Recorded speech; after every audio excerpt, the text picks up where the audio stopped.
وہ اعزاز اس کے والدین کو عطا کیا جائے گا۔ آپ کے والدین کو امید ہے کہ وہ بھی ان میں سے ایک ہوں گے۔ یہ ہیں وہ امیدیں، امنگیں، آرزوئیں، حسرتیں، خواہشیں، جن کے حصول کے لیے انہوں نے آپ کو ان دین کے قلعوں کی طرف بھیجا اور ان مدارس میں آپ کا داخلہ کروایا۔ محترم طلباء اور طالبات، اگر یہ باتیں، اگر یہ چیزیں آپ کے دل و دماغ میں رہیں گی تو آپ کے دن و رات کا ہر لمحہ بہت احتیاط سے گزرے گا۔ دن رات کا ہر لمحہ بہت احتیاط سے گزرے گا اور آپ بھی ان بشارتوں اور اعزازات کے مستحق بنیں گے۔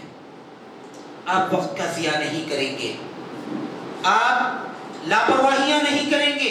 کب؟ جب آپ کے دل و دماغ میں مقصد ہوگا اور یہ باتیں آپ کے دل و دماغ میں موجود رہیں گی اور آپ کی والدین کی قربانیوں کے احساسات آپ کے اندر پلتے رہیں گے، تو کوئی لمحہ آپ کا بیکار نہیں جائے گا۔ اس اعتبار سے بھی آپ بہت اہم ہیں۔ حدیث نبوی ہے، من یرد اللہ خیرا یفقہہ فی الدین۔ اللہ کے نبی صلی اللہ علیہ وسلم نے ارشاد فرمایا، اللہ تعالی جب کسی کے ساتھ بھلائی کا ارادہ کرتا ہے تو اللہ تعالیٰ اس کو دین کی سمجھ عطا کرتا ہے۔ جب ہم کلیت الحدیث میں تھے، ایک عرب کے عالم، عرب کے شیخ وہاں پر کلیت الحدیث کی زیارت کے لیے آئے تھے۔ انہوں نے یہ حدیث بیان کی اور اس کا ترجمہ بیان کیا۔ اس کے بعد طلباء سے سوال کیا، اس میں جو بات بتائی گئی ہے کہ اللہ تعالیٰ جس کے ساتھ بھلائی کا ارادہ کرتا ہے اس کو دین کی سمجھ دیتا ہے، اس کا الٹا مفہوم مخالف کیا ہے؟ اس کی اپوزٹ والی بات کیا ہے؟ بعد میں بیان کرتے ہیں، یعنی کہ اللہ تعالیٰ جس کے ساتھ بھلائی کا ارادہ نہیں کرتا اس کو دین کے راستے پر نہیں لگاتا، اس کو دین کی سمجھ نہیں دیتا۔ یعنی کہ اللہ تعالیٰ جس کو دین کی سمجھ نہیں دے رہا ہے، جس کو دین کے راستے پر نہیں لگا رہا ہے، یقیناً اس انسان کی کوتاہیاں ہیں جس کی وجہ سے اللہ تعالیٰ اس کو خیر و بھلائی کے راستے پر نہیں لگا رہا ہے، خیر و بھلائی کی سمجھ، دین کی سمجھ نہیں دے رہا ہے۔ محترم سامعین اکرام، بڑی بات ہے،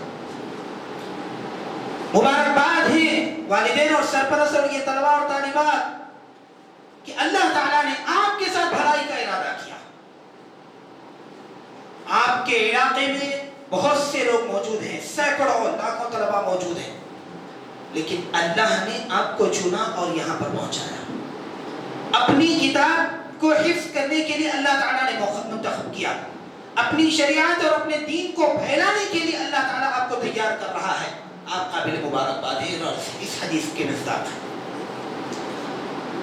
محترم طلباء اور طالبات، میں کچھ باتیں اساتذہ کی تربیت، تجربوں اور نصیحتوں کی روشنی میں آپ کے سامنے رکھوں گا۔ آپ تمام سے کچھ گزارشات کرنا چاہوں گا۔ سب سے پہلی چیز، یہ علم کوئی مادی علم نہیں ہے، روحانی علم ہے، اور روحانیت کو حاصل کرنے کے لیے جس طرح ظاہری پاکی اور صفائی لازمی ہے، اسی طرح باطنی پاکی صفائی حد درجے لازمی ہے۔ آپ غلطی کرتے ہیں، اکثر صدر اجلاس جو ہمارے ساتھی ہیں، مدرسے کے ناظم ہیں، اکثر طلباء کو یہ بات بتاتے ہیں کہ ہم طلباء علوم دینیہ ہیں۔ ایک عام طالب غلطی کرتا ہے، ایک عام انسان غلطی کرتا ہے تو لوگ کہتے ہیں عبداللہ نے غلطی کی، اگر اس کا نام عبداللہ ہے۔ اگر ایک حافظ طالب علم، ایک عالم طالب علم، ایک حافظ طالبہ، ایک عالم طالبہ اگر غلطی کرتی ہے تو حافظ عبداللہ نے غلطی کی۔ اتنا فرق معاشرے میں آ جاتا ہے۔ تو میرے بتانے کا مقصد یہ ہے کہ جس طرح ہماری ظاہری پاکی صفائی کا ہم خیال رکھتے ہیں، اسی طرح ہم ہماری باطنی پاکی صفائی کا خاص خیال رکھیں، گناہوں سے پاک رہیں، ہر درجے گناہوں سے دور رہنے کی کوشش کریں جتنی ہماری کوشش ہو سکتی ہے۔ اندھیرا اور روشنی، آگ اور پانی ایک جگہ جمع نہیں ہو سکتے، آپ بہت اہم ہیں۔ کوشش یہ کرتے رہیں کہ ہر لمحہ کوئی یہ خیال رہے کہ کوئی مجھ سے ایسی حرکت، ایسی بات، ایسا عمل، ایسی خطا سرزد نہ ہو جائے جس کی وجہ سے میرا علم اور میرا طبقہ بدنام ہو۔ تو کوشش، پہلی بات کیا ہے؟ کوشش کریں کہ گناہوں سے دور رہیں اور اپنے دل و دماغ کو پاک رکھیں۔ اپنے دماغ میں کوئی گندی سوچ نہ ہو، دل میں کسی کے لیے برائی نہ ہو، زبانوں پہ بری بات نہ ہو، کانوں سے کوئی بری بات نہ سنے، آنکھوں سے بری چیزیں نہ دیکھیں، اس بات کا خاص خیال رکھیں۔ اگر ہم ان چیزوں سے دور رہیں گے، یہ اللہ کا کلام جس طریقے سے ہمارے دل میں بیٹھنا ہے اس طریقے سے بیٹھے گا۔ اگر ہم گناہوں سے پاک نہیں رہیں گے، یہ قرآن ہمارے دلوں میں نہیں بیٹھے گا اور یہ دین کا علم ہمارے دلوں میں نہیں بیٹھے گا۔ اس کے بعد جو بات، بنیادی باتیں پیش کروں گا، جو بات میں پیش کرنا چاہوں گا یہ ہے کہ اپنے بڑوں، ماں باپ، دادا دادی، نانا نانی، رشتہ دار کا حد درجے احترام کریں، ادب کریں، ان کی خدمت کریں۔ ابھی سے ہم یہ مزاج بنا لیں کہ ہم اپنے بڑوں کا احترام کریں گے، اپنے ماں باپ کا احترام کریں گے، گھر آئے ہوئے مہمان اور رشتہ دار کا حد درجے احترام کریں گے۔ ابھی سے ہماری ہم تربیت کرتے رہیں۔ اسی طرح اپنے اساتذہ، مدرسے کے منتظمین اور یہاں پر کام کرنے والوں کا ادب و احترام کریں۔ یہ وہ لوگ ہیں جو آپ کی دنیا بھی بنا رہے ہیں اور آپ کی آخرت بھی بنا رہے ہیں۔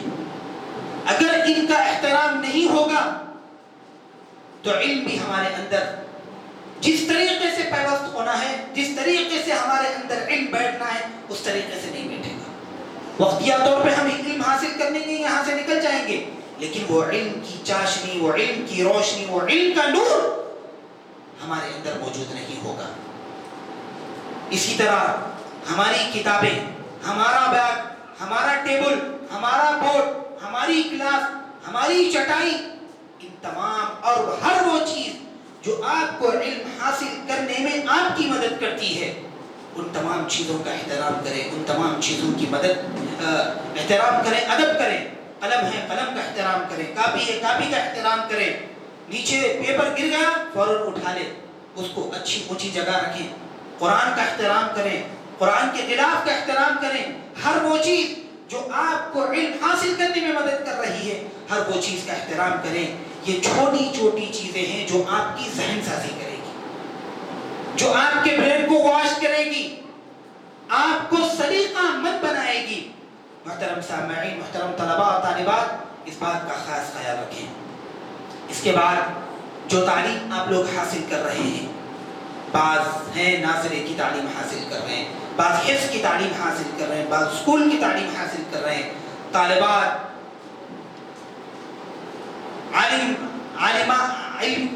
عالمہ کورس کا علم حاصل کر رہے ہیں۔ یہ تمام تعلیم حاصل کرنے میں آپ حد درجے محنت کریں، لاپرواہی نہ کریں، کوتاہی نہ کریں، وقت کی بربادی نہ کریں۔ یہ وقت تو چلا جائے گا، لیکن یہ وقت آپ کے پاس پھر نہیں آئے گا۔ کوئی 10 سال کا ہے، کوئی 8 سال کا ہے، کوئی 12 سال کا ہے، کوئی 14 سال کا ہے۔ اپنی ڈبل عمر کے بعد جب آپ اس عمر کو پہنچ جائیں گے، جو طلباء 14 سال کے ہیں، طالبات جو بڑے ہیں، اپنی ڈبل عمر کو پہنچ جائیں گے، جب 20 25 سال 28 سال کے ہو جائیں گے، اور پلٹ کر جب آپ دیکھیں گے تو آپ کو یہ مایوسی نہیں ہونی چاہیے کہ اتنا عرصہ میں نے کیسا وقت گزارا اور میں نے کیسے وقت گزاری۔ اس وقت افسوس نہیں ہونا چاہیے۔ یہ مرحلہ، یہ ایام، یہ وقت اتنا اہم ہے کہ ذرا سا بھی وقت آپ کا برباد نہیں ہونا چاہیے، ذرا سا بھی وقت آپ کا برباد نہیں ہونا چاہیے۔ اس کے بعد عبادتوں میں کوتاہی نہ کریں، فرض نمازوں کا اہتمام کریں، نفل نمازوں کا اہتمام کریں،